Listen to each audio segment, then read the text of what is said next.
Joining us now for more on the latest COVID headlines, internist at Northwell Health, Dr. Frank Contessessa. Dr. Frank, thank you so much for joining us. Now, 140 million cases, that is a lot of COVID in a short amount of time, and predictions are suggesting that we'll be at our peak in late January with about 2.8 million daily infections. However, only 400,000 of those cases will actually be reported. Is this a problem that we're not seeing enough people testing? Well, I think the problem right now is that, you're citing these case numbers that they're predicting. We shouldn't really be fearing cases. We should be fearing hospitalizations and deaths, which I don't expect that we're going to see. The reporting is going to be the reporting. I fear that they will going to use the numbers to whip up a panic among the population, saying, look at how many cases we have, hundreds and hundreds of thousands of cases. And I am seeing a dramatic spike in cases right now in my office. And another thing I'm seeing is sort of a mass hysteria. I've been in practice almost 20 years, and I've really never seen it like this. People are calling. We can't even keep up with the phone calls.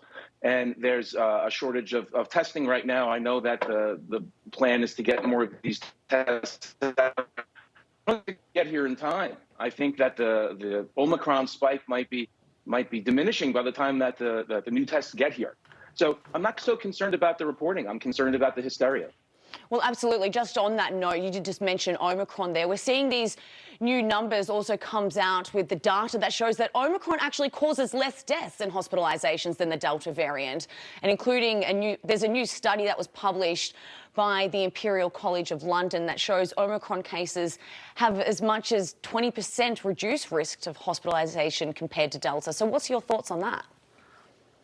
Yeah, I'm seeing that in practice right now. I haven't put anybody in the hospital with COVID in weeks, and I've even spoken to my colleagues about it, and they haven't put anybody in the hospital recently either. We still have to be careful. The at-risk population, there is still a danger.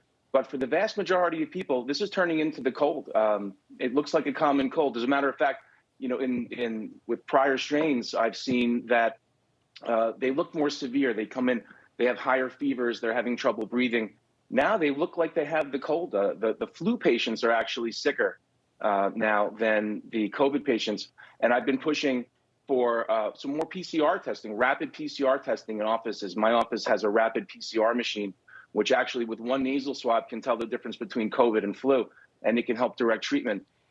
And speaking to that, I'd like to mention that yesterday the FDA cleared a new drug, an oral drug, to be treating as an outpatient for COVID, and that's a potential game changer. We'll see going forward. But is that positive news, though? Does that mean that as we get variants that are much weaker like this, does that mean that we're possibly seeing COVID phase out? It is good news. It is good news, and I'm hoping that that is the case. And there's a good chance that that is the case. I think we're going to look to see more herd immunity going forward. As more and more people get infected with Omicron, we'll see hopefully milder cases, which is what we are seeing, and more people will have natural immunity. Okay, I want to turn to some positive news out of South Africa now. The country's top scientific researchers are saying that South Africa has passed the peak of its Omicron outbreak. What could this mean now for the US? Well, I would say that was pretty quick. Delta was here for months. The Delta started really back in August. We started seeing Delta cases, and it's persisted really up until a few weeks ago. I've had what was likely Delta a month ago over Thanksgiving. And Omicron has quickly overtaken Delta within a matter of 2 weeks. 2 weeks ago, the Omicron positivity rate was about 12 to 13%. And in just a week's time, we went to 76%. So I think there is a good chance that this tidal wave will sort of wash over relatively quickly and cause hopefully minimal damage. Okay, well, I think that's what we can all hope for, especially coming in to the Christmas and New Year's holidays. Thank you, Dr. Frank Contessessa. It's a pleasure having you on the show. Thank you so much. Merry Christmas to you all. Merry Christmas.